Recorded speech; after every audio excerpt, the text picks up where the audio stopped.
La OCDE tiene, en términos de educación, tiene tres grandes tipos de proyectos. Ustedes seguramente conocen PISA y otros proyectos que tienen que ver básicamente con un principio sencillo. Es recaudar información de manera sistémica para poder hacer análisis de manera comparada. Y entonces tenemos PISA, pero también tenemos TALIS y tenemos otros proyectos que vienen como PIAC y demás. Otros tipos de proyectos tienen que ver más con recomendaciones y trabajos ad hoc a la agenda política de un país. Por ejemplo, México o Chile o Corea o Noruega vienen con nosotros y nos dicen los próximos 4 años nuestra prioridad en este gobierno es mejorar la calidad del sistema secundario. Entonces la OCDE hace un trabajo de mano a mano con el país y entonces hacemos reportes especializados en ese país.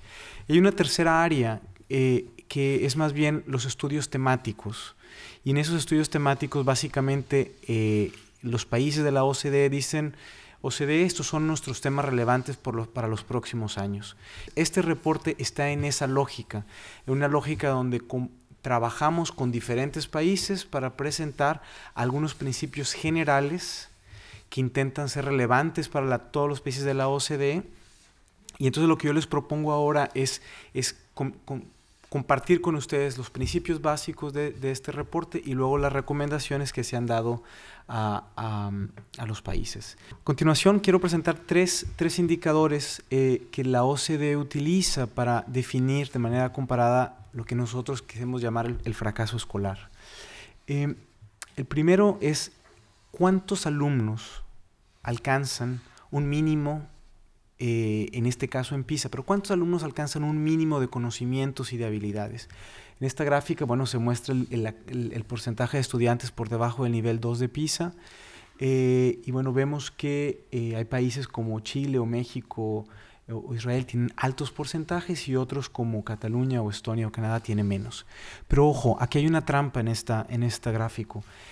Si bien es cierto que esta gráfica muestra solo los que alcanzan niveles menores al nivel 2, la realidad es que hemos identificado una tendencia en la que en la mayoría de los países de la OCDE se está exigiendo cada vez más competencia a los alumnos. Es decir, nos queda corto este indicador. Sin embargo, por una cuestión de comparación, nosotros seguimos utilizándolo, pero aquí hay que leerlo con mucho cuidado, porque la pregunta evidentemente es más amplia. ¿Están nuestros sistemas educativos proporcionando a los estudiantes las competencias y las habilidades que requieren, sí o no? Un segundo es la deserción escolar, o cuántos estudiantes logran alcanzar la educación obligatoria. Y bueno, en este caso, en esta gráfica muestra los puntos grises, la generación de los que ahora tendrían entre 55 y 64 años, y se ve una mejora, es decir, la mayoría de los países, prácticamente todos los países de la OCDE han mejorado. Prácticamente en todos los países de la OCDE los factores personales tienen todavía un impacto. Y en el caso español es muy cercano al promedio de la OCDE, pero esto quiere decir que una persona que tenga, por ejemplo, un nivel socioeconómicamente bajo tiene 2 veces más o 2.5 veces más probabilidad de estar por debajo del nivel 2 de PISA. ¿Cuáles son los argumentos que este reporte intenta enfatizar? Bueno, el primero es una cosa que ustedes conocen bien, pero que desde la perspectiva de la OCDE es importante enfatizarlo, es que el fracaso escolar o educativo tiene altos costos para los individuos y las sociedades. La apuesta de la OCDE es que aumentar la equidad en los sistemas educativos es una inversión estratégica y es una inversión inteligente de los recursos que beneficia a los individuos y que beneficia a las sociedades, y que hoy es tiempo de hacerlo. Quisiera que enfatizáramos en esos 3 principios. El primero es que el fundamento de lo que la OCDE quiere decir en el tema de equidad y calidad es muy sencillo. Señores, es importante invertir bien y de manera pensada y de manera estructurada desde los primeros años de la educación hasta el nivel medio o el nivel postobligatorio. A continuación, el reporte está estructurado en 2 grandes ejes. Por un lado están un análisis más bien sistémico, es decir, algunas políticas sistémicas que impactan en la equidad y por otro lado nos concentramos en los centros escolares y algunas políticas que tienen impacto en los centros escolares que pueden afectar la equidad y en particular en las escuelas que nosotros llamamos desaventajadas. España, Francia, Cataluña, México, Luxemburgo, son países que siguen practicando la repetición escolar como un ejercicio pedagógico de corrección en los estudiantes. Sin embargo, la evidencia es muy contundente. Sabemos que no funciona en términos pedagógicos o funciona muy mal. Sabemos que económicamente es muy costoso, se invierte en términos de tiempo y de recursos y además casi es una condenación para muchos estudiantes. La OCDE por ahí menciona que la gran sugerencia es reducir y, si se puede, eliminar la repetición escolar en los sistemas educativos. El reto más profundo es qué alternativas existen a la repetición escolar reales. Y la tendencia en la OCDE en los países más exitosos es buscar esquemas de identificación temprana de estos potenciales estudiantes que van a repetir año y apoyarlos y ayudarlos, pero implica un verdadero ejercicio que va mucho más allá de la práctica del docente o de la decisión de los padres de familia. Es una visión en la que el alumno, las expectativas que se tienen sobre él y los esquemas que se dan para apoyarlos, a él, a sus docentes, al docente que lo recibe y demás, habla de una articulación mucho más profunda.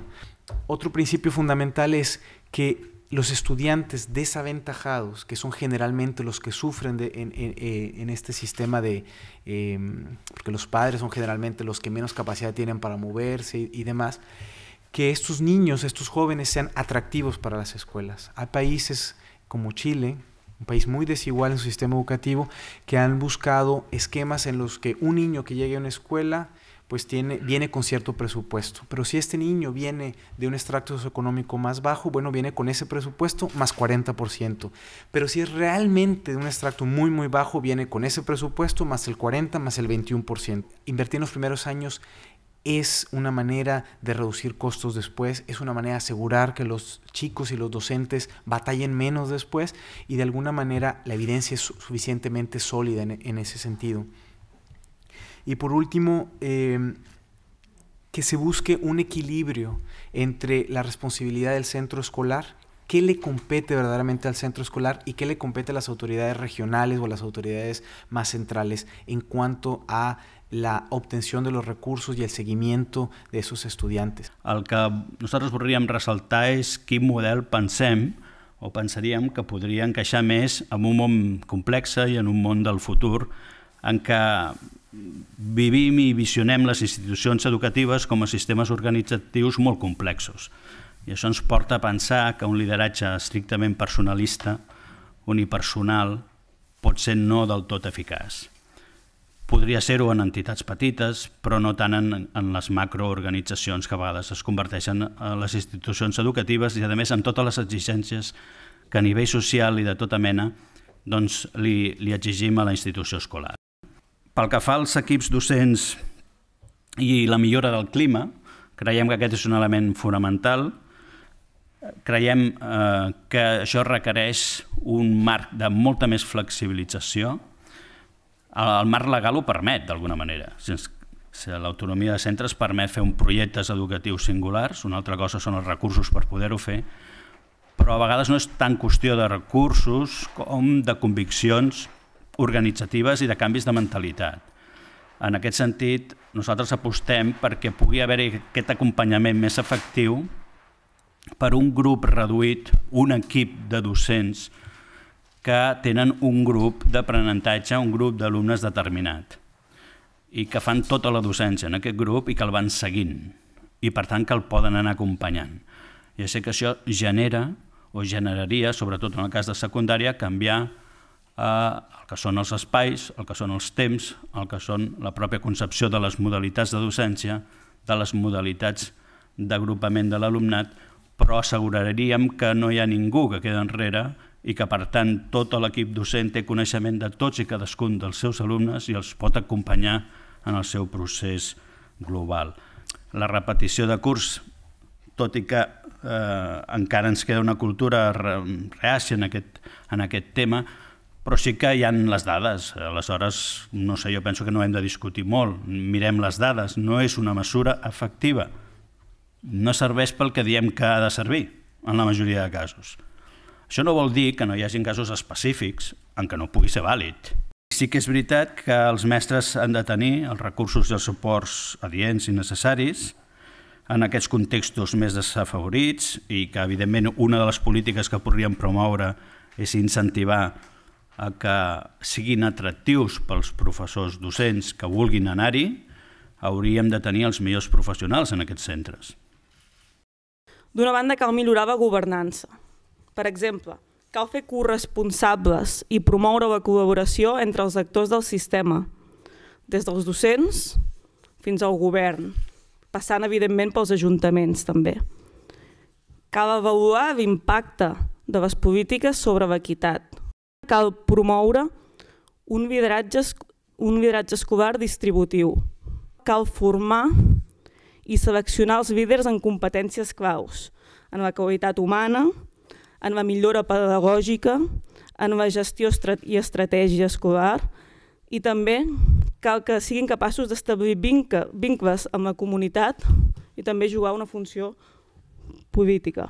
Cal acompanyar tant a líders com a docents, especialment durant els primers anys.